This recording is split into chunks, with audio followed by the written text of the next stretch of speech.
білесіздер ғой, қазір Иран мемлекетінің шын айтқанда өз бұрышы бар. Бұл енді жүйелі түрде осы кітапханаға баратын оқырмандар оны көре алады. Иранның мәдениетімен, шын айтқанда өнермен тікелей таныса алады.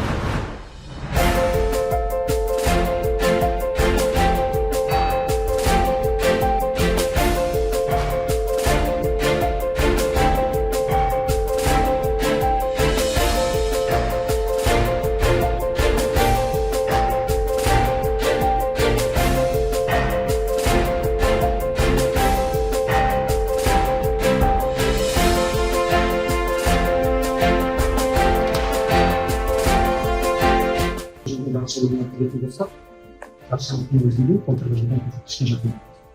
Қазіргі таңда бүгінгі күнде музей келушілердің саны 310 мыңға жетті. Бұл енді әрине музейде биыл жылдан бастан бері қарата 22 үлкен ірі іс-шаралар өтті, көрмелер өтті. Оның ішінде төртеуі халықаралық көрмелер. Сонымен қатар Астана қаласында өтіп жатқан халықаралық деңгейдегі форумдар бар, жиындар бар. Оған келген қонақтар, туристер олар нәтижесінде келеміз.